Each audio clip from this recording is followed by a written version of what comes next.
Una good morning, all of una wey dey listen to me today. My name na Williams Glory, and I bring una the Open Heavens on the Go for Pidgin.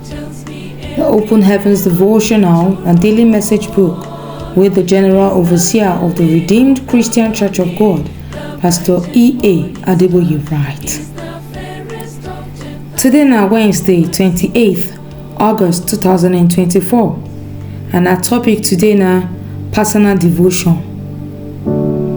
Our memory verse dey for Psalm chapter 42 verse 1, and it talks say, "My God, just as deer dey find water to drink, na so me too dey find you."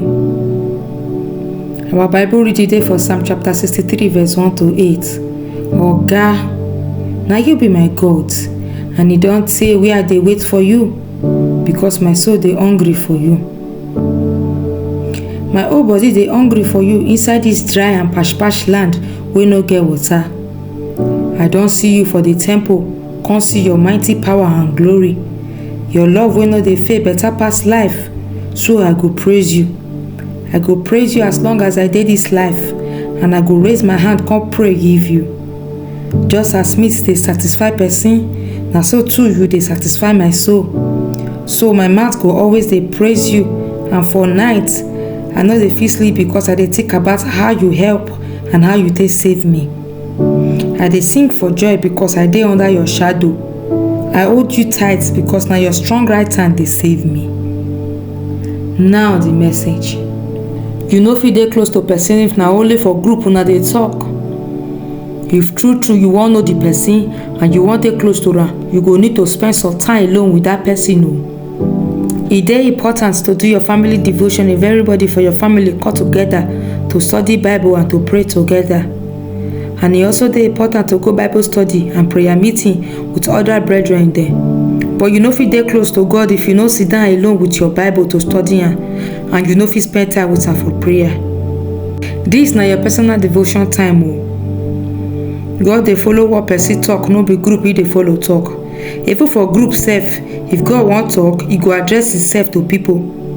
For example, e be dey talk to all members of the church for one city. You come talk say, "Lis ten, I stand for the door dey knock. If anybody hear my voice, come open the door, I go enter go meet am. Come follow am shop, and he go shop with me too." This one dey for Revelation chapter 3 verse 20. Although na the whole church God dey talk to, but he use singular pronouns.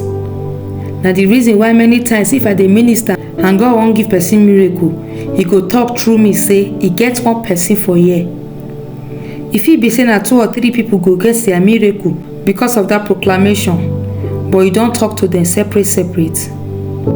God wan get personal relationship with you too o. The kind relationship wey your pastor, your parents dem, or even your Bible study leader get with am no concern you. He wan by himself connect with you personally, and until you don build that personal connection with you, you no go really know am. To build this personal connection with God, you need to get personal altar o. Personal altar na place and time when you dey always meet am every day. You need to create time every day to take study your Bible and to pray. You go discover say as you start to dey get personal time with am, na go always dey talk every time, maybe about something wey he dey teach you, or something wey you yourself dey try to understand as you dey study your Bible. Your altar no be place where you go only dey come if you need something from am o. Na place where you go dey come every day to take build personal relationship with God. Wetin we go take for today's message be say, how your personal relationship take dey with God. I thank una as una listen to the Open Heavens on the Go for Pidgin. My name na Williams Glory. Make una enjoy the rest of una day o. Till we go meet again tomorrow. Una bye bye. From my heart and now he keeps me by his power.